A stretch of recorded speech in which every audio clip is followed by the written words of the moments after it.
This is Garden Variety, a horticulture podcast from Iowa Public Radio and Iowa State University Extension and Outreach. I'm Charity Nebby. There is so much good stuff coming out of our vegetable gardens these days. We're at the height of the season for produce, and the veggies will just keep coming for the rest of the summer. Today, we're going to talk about best practices for harvesting your produce with Iowa State University Extension horticulture specialist Dan Filius. Hello, Dan. Hey there, Charity. How are you? I'm good. And with so many things ripening all at the same time, it can get a little out of control this time of year. I mean, everybody's got a story about the zucchini that's the size of a baseball bat, right? Yeah, indeed. Yes. So when I'm looking at all of the vegetables that I have ripe at the moment, and I used to be a commercial grower, so I had the whole, growing for a CSA box, and when I had to look at the things and prioritize, I had to make choices, and that triage of it really comes down to, in my opinion, the field holding capacity and what's going to go bad soonest, and going for those things first. So, I have this inventory in my head of what's got a short, quote unquote, field holding capacity and what's got a long one. And, we all know, like sweet corn, you got to pick it and eat it, right? Right. But then there's other things, like a carrot or beet that can sort of sit in the ground a little bit longer, and it doesn't, it grows slowly over time and not quickly. So, yeah, that's the thing that mainly I'm looking at for sure. Okay. Well, I would like to start with the short field holding capacity, because those are the things that we have to take action on. And as you said, pick and eat, or pick and process. If you've got more than you can eat right now, then you've got to do something with them right away. What are some of the short field holding capacity crops? And when you say short, how short? Oh, yeah. Well, the shortest is like 1 to 2 days, and that's like the sweet corn. Something that I think needs to be picked almost every single day is okra. That can get big and out of its ideal size quick, but not everybody picks okra, but maybe grows okra, I should say. But zucchini is another one of those things. Like you say, if you don't pick it soon, it's going to become a baseball bat, and 6 to 9 inches is the size that is commercially, what you're looking for. But thankfully, as a home gardener, we have a little bit more flexibility with the size that is. You can take it to a baseball bat size in the zucchini and still make some zucchini noodles, say, or something like that. But some other things in the 1 to 2 day range, broccoli and cauliflower.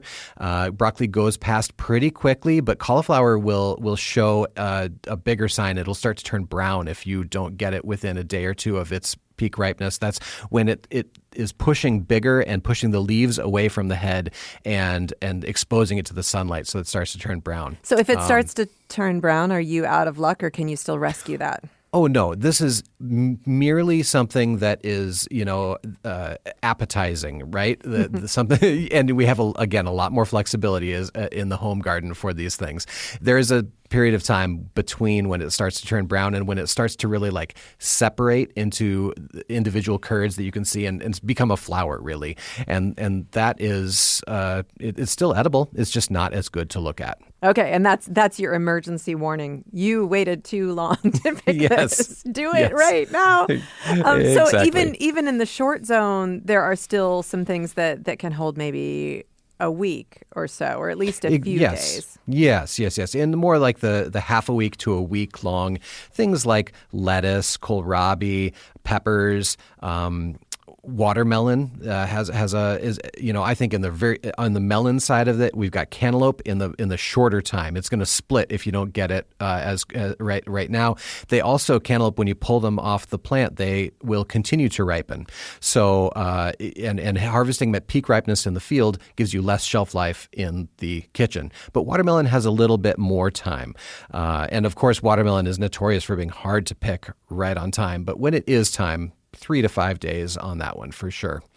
Now, tomatoes, big one that is in most people's gardens. These are something that you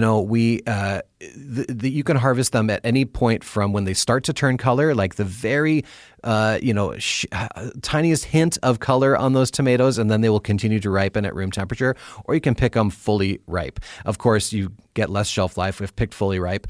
And I have done experiments where, they're blind taste tests where we take them when they're just starting to turn and when they're fully ripe, side by side with full farm crew. Again, this is not, a controlled experiment or anything, but it was hard to tell the difference between ones that had been picked a bit early and ones that were picked fully ripe. So which is, unorthodox opinion right there.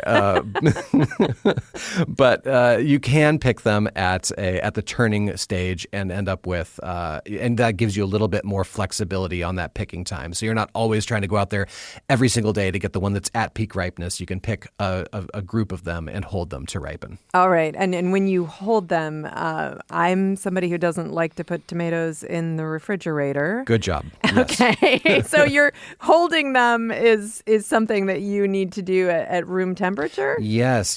I often, when I am, holding them in a fridge decreases the flavor and aroma compounds that tomato is exuding. And so you do get less of that pleasurable experience. So holding at room temperature is the right way to do that to get the best experience.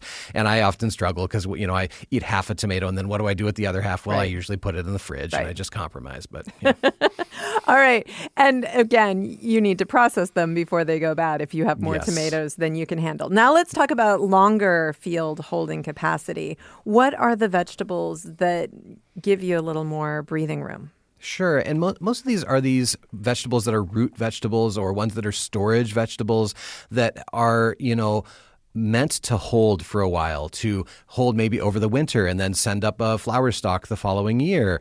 Cabbage is one. If you have a cabbage in the field and it is at harvestable size, you can just let it go a little bit longer and it'll slowly grow. Now, when you can get into trouble with that is if you've got a big heavy rain coming, or as we've seen a lot in central Iowa, at least this year, those can then suddenly grow very rapidly, and that can cause them to split. So if you've got that sort of situation coming, get that thing out of the ground, but or chop it, harvest it.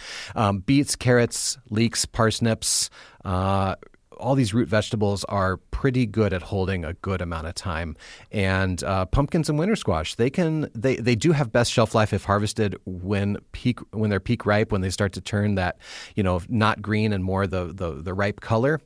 But you can leave them in the field. We see that pumpkin patches, them out in the field, and they can tolerate even a light frost, but they won't take a heavy frost for sure. That'll damage them.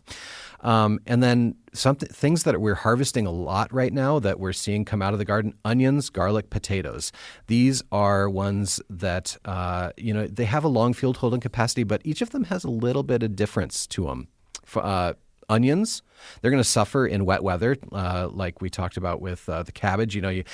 But in a slightly different way. They might start to rot more if the water gets in between the layers. You want these to be dry when cured and for storage. So ideally, you look for about 50 to 80% of tops fallen, and then if you got dry weather, you can uproot them and let them sit on the soil surface, or you can bring them all in and with tops on and into a protected area and let them dry. And then when the tops are fully dried back, you cut the tops off just above that pinched off neck, and then you got some nice onions. I think that all of these crops, the onions, the garlics, potatoes, they're things that people get nervous about knowing when to pick as well. So, with garlic, how do you know when it's time? Yeah. Now you can garlic. If the tops are going to fully die back, turn brown. Now each of those leaves that is on that garlic plant is going to correspond with one of the paper wrappers that is protecting that garlic bulb, and so I typically go for 5 or so green leaves on the garlic plant, and green because that means that the wrapper inside is still a little pliable, and that won't break or shatter when I'm handling it after I harvest it. So perfect timing is when you've got 5 green leaves on a garlic. Then you can manhandle a little bit more, be a little bit more rough with it during harvest. But if you miss that, you go on vacation and come back, they're all brown, you can still harvest that. It's just you got to be a little bit more tender with it as you're handling it so that you don't break through into those bulbs, and that'll give you a good long shelf life. All right. And potatoes, how do you know? Yeah, well, when the tops are all brown and dead, they're not growing anymore. And people who are there are commercial growers who have green potatoes and they want them totally brown. And some commercial growers will terminate those things with either chemical control or with a flame. They can kill off the tops. But usually, it's in the home garden. We don't have to worry about that. They're all brown, they've fallen, then you dig them. And again, they've got good field holding capacity. However, if the hills, the soil that's covering those potatoes starts to erode away and the potatoes are exposed, then the sun starts to turn them green very, very rapidly. So watch out for that. You want to make sure that they're still well covered. And if they are fully covered, then you've got some good holding time. But and you can work it into your schedule to harvest those on your schedule. And of course, those are also all things that we want to save and use for the months ahead. We don't have time to have a deep conversation about curing, but do you have some brief advice? Yeah, generally speaking, onions and garlic, you want to dry them out in a covered location that's not too warm with a fan on them, and for a couple weeks, and then they'll store pretty well. Potatoes, you want to cure them in a cool, 60 to 68 degrees, so in the basement maybe for a couple weeks, and then they store best at a colder temperature. But if you don't have a colder, large place to put them, you can keep them in that basement or protected area that's just not freezing, but close to freezing temperature is pretty good for potatoes, 40 degrees, high 30s. And they should last you well into the cooler months then. Indeed. What do you have too much of right now, Dan? Oh my goodness! I have. I'm going to be honest, Charity. I'm kind of taking a sabbatical year, and so I didn't plant a ton of things in my garden except to cover all the space. I've got a lot of pumpkins and winter squash, and so I don't have a ton of it right now. But I'm going to have way too much, and so yeah, it's coming. Dan Filius, Iowa State University Extension horticulture specialist. For more gardening information and tips, please subscribe to our Garden Variety newsletter. You can find out more at iowapublicradio.org/garden. I'm Charity Nebbe.